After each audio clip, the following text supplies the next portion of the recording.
Welcome back to Sometimes Love Isn't Enough. I'm your host, Angie Grant. And so this podcast is all about parenting through challenges. It's about giving you tools to break generational patterns. It's about giving you tools to show up the way that you want to for your kids. And well, here as I record this today, it's nearly the end of the year, 2025. And as the year 2025 is wrapping up and I'm thinking about next year, right? It's almost 2026. I'm not a fan of New Year's resolutions. I find that we write these resolutions about things that we want to do differently, but they're often driven by shoulds, right? I should lose more weight, or I really should exercise more, or I should really eat better, or I should be a better partner in my relationships, or I should be a better parent. But when we have goals that are driven by shoulds, they don't last very long because those shoulds that are driving us to create these goals or these New Year's resolutions, they don't carry the weight that they need to help us keep our fire burning when things get hard. So that's what I want to talk about today is why this matters for parents and what in the heck do we do when it gets hard. So here's my thought about writing goals is that, as I said, when we have goals that are based on shoulds, they don't they don't last. At least not for most of us. Some of us have so much willpower that we can just push through New Year's resolutions. However, I often think that when we're just doing amazing with New Year's resolutions, oftentimes it is because it's not really a should and there's something much bigger behind it. But, with that all being aside, when when I think about this idea of goals and preparing for the new year, I have a question for you. What do you really want? What do you really want in your family, in your relationships, perhaps in your career or your sense of fulfillment? Do you have what you want right now, or do you think that you have all that you're capable of? Because in order for us to write goals, we first have to start dreaming. We have to imagine and even believe for a bit that things that we currently think are impossible, that things that we think are unreachable, might just be available to us. So suspend your mind, your current sense of belief, your even looking around your room to see what you have or don't have, or what you think that you can afford, and put all of that aside for a bit. Because the first thing that we must do before we write a goal is to imagine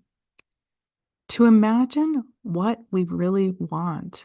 And I don't just mean imagine like make a list.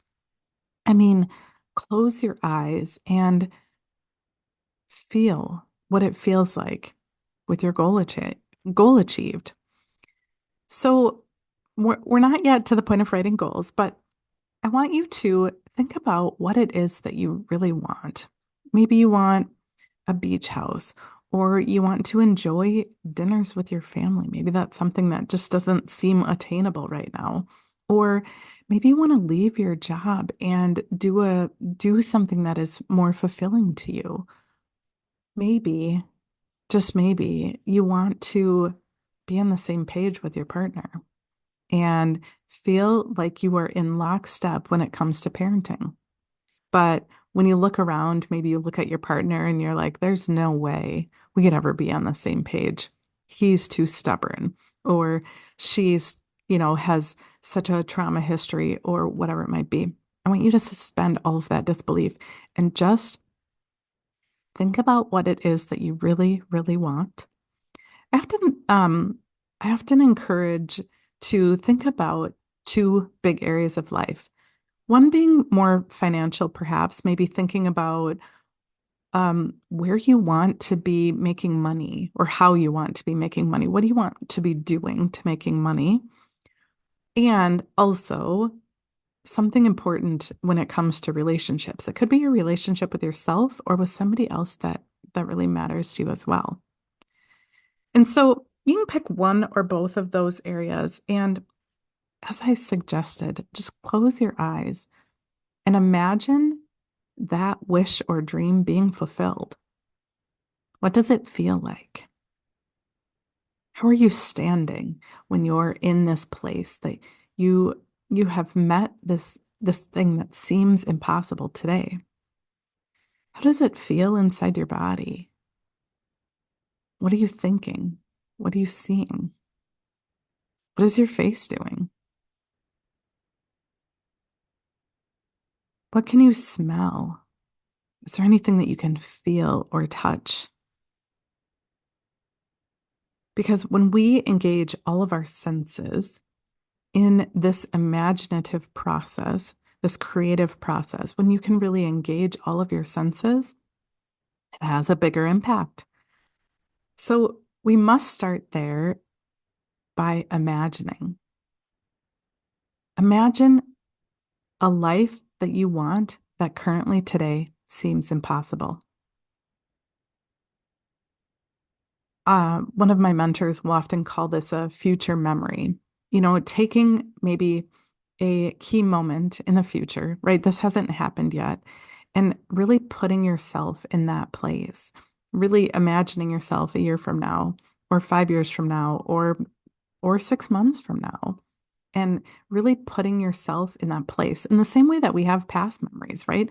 You can put yourself back to 6 months ago or 5 years ago, and you can remember how it felt. You can remember what you saw. You can remember what you smell oftentimes. Smell is such a um, powerful trigger for memory. So do the same for the future, right? Because oftentimes what we do as humans is that we imagine the future, but we often imagine the worst case scenario. We worry about, whether or not I'll have enough money or whether or not I'll, still be in this place of struggle with my kids, or we worry about whether or not we're gonna, our relationship is going to survive. We worry about these things, but that's just the shadow side of using our imagination. We get to choose how we use our imagination. Neither of them are here yet, right? The future is not here yet, whether good or bad. So, with this exercise, I really want you to imagine. So, take this idea, write it down, and create some space for yourself over the next week or 2 weeks. And each day, get in a space where you have peace and calm. If you don't have peace and calm at home, maybe it's in your car, as you pull into work, go to work 10 minutes early and just give yourself that space, or, pull someplace where you feel like you have that time and space to really dedicate to using your imagination.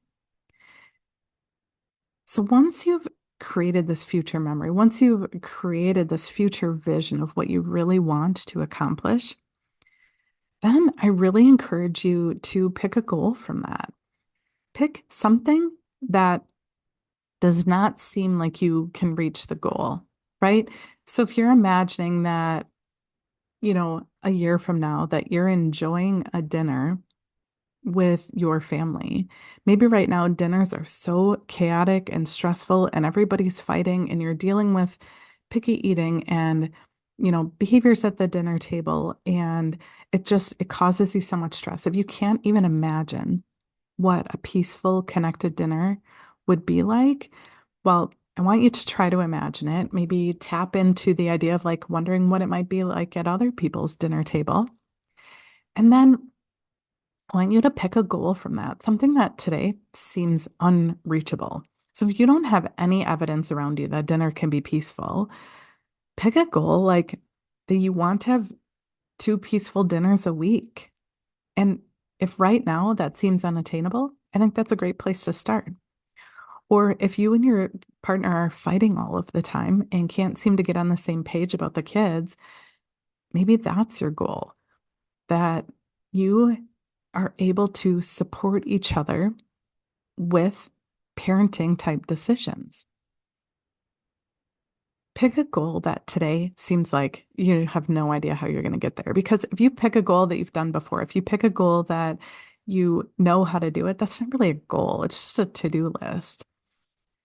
So pick pick that goal. And when you pick that goal, like I said earlier, I would really suggest picking a goal that's more like financial or career based or purpose based.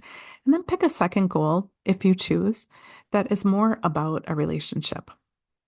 I know for myself, for the longest time, and I don't know if I've completely met this goal yet, but when I first learned this concept, my first personal goal was about me and loving myself unconditionally because of my past and the stories that I tell myself about my worthiness of love. And I knew that in order for me to show up for the people that I love, I have to first show up for myself. And that's a hard goal, right? But but it matters to me so incredibly much because I know that I can't reach my career or financial goals without loving myself. And I can't reach my relationship goals without loving myself first. So that's one of my big goals. I also have had along the path several different financial goals, but I keep reaching them. So once I reach a goal, then I write the next goal, a much bigger, loftier goal. And then I reach that goal and I might write a much bigger and more lofty goal. And so many of the goals that I've written have been things that I've never done. Well, all of them have been things that I've never done before and have pushed me. So here's the reason that I suggest writing goals that seem unreachable. Because when we write a goal that we already know how to do, that we've done it before, or we have the instructions to do it, if it's something that we already know how to do, well, the current version of you is totally capable of doing that, right? But if you write a goal that seems impossible, if you write a goal for something that you've never done before, maybe you've convinced yourself that achieving that goal is for other people, people who are more successful than you, more bold than you, more, I don't know, smart than you, whatever is going through your head. If you think it's something that's for other people, well, then perhaps that's the right goal for you. Because in order for you to reach that goal, you have to be a different version of yourself. You have to increase your emotional frequency, your energetic frequency in order to reach that goal. The current version of you has not yet reached that goal. And so you do have evidence that perhaps you need to change who you're being. You have to change how you're showing up for yourself, for your business, for your job, for your relationships, whatever it might be. So so that's where we start, right? We create a big vision and then we fine tune and pick a goal that seems impossible, but it doesn't stop there because once we've created that goal, then we have to start working on believing it. And the best way that I know how to believe it, at least what works for me, is making sure that I put that goal in front of myself every single day. When I lay my head down on my pillow at night, I repeat my goal to myself at least 3 times. When I wake up in the morning, I repeat it to myself at least 3 times. When I'm journaling in um my energy forecast journal, I again write down my goal and repeat it and visualize it. That idea of visualizing isn't a one and done kind of thing, right? We have to keep that at the front of our mind because your mind is going to take over. Your mind is going to show you all kinds of evidence about why that goal is not reachable, why that goal isn't achievable. And so it's up to you to shift that narrative. It's up to you to, if that goal really, really matters to you, it's up to you to change the way that you're showing up for that goal, the way that you're showing up for yourself because the goal isn't going to happen by itself, right? I'm all for manifestation, but manifestation means that we need to be in energetic alignment with the goal, with with what we want to create. We can't sit here, arms crossed, all, yeah, I guess this goal isn't going to happen kind of mode, and then be annoyed that the goal didn't happen, right? We we manifest what we bring the energy for. So, so step one is creating that vision and really pulling in all of your senses. Step two is coming up with a goal, not a practical goal, but something tangible so that you'll know when you met the goal. And then step three is getting that goal in front of you every single day and get it in front of you. Don't just read it for the sake of reading it or say it for the sake of saying it, but really imagine it. Get yourself in that space as often as possible to really put yourself into that future memory and keep imagining it because it is in that space where you are continuously helping yourself believe that this goal is achievable, that new ideas will come to you. When your mind is so closed off and you can only see one path forward, your current path, you're not even open to the possibilities of what else could be possible or how that goal might come to fruition.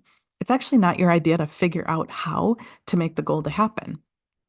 It is your job to hold that idea, to nurture that idea, to create a safe space for that idea to grow and evolve and attract into you the things that might make it happen. And you just never know what that might be. You just never know what that thing will be that your goal was waiting for if you don't create a space for it.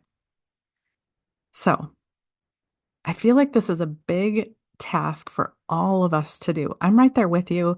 I'm working on my goals for 2026 and really expanding what I think is possible for myself and for my relationships. So, I would love to hear what goal that you are working on. And I'd love to hear your thoughts about this new evolved way of thinking about your goals. And one thing I want to make sure that I don't lose sight of this too is as you're thinking about writing your goals, there are some really key elements in your human design that can help direct you, not to what your goal is, but perhaps energetically what might be more in alignment with what's right for you, right? Your design shows you not only how to make aligned decisions for yourself, but it shows, what you really energetically value. It shows what your truth is. Your design can really show you what you're designed to put out into the world. And so if you're ready to dig into your goals for the new year or at any time, and you want to know how to really tap into your design to do that, I'd love to help you out with that. So that's all for this episode. Thanks so much for hanging out, and we will talk soon.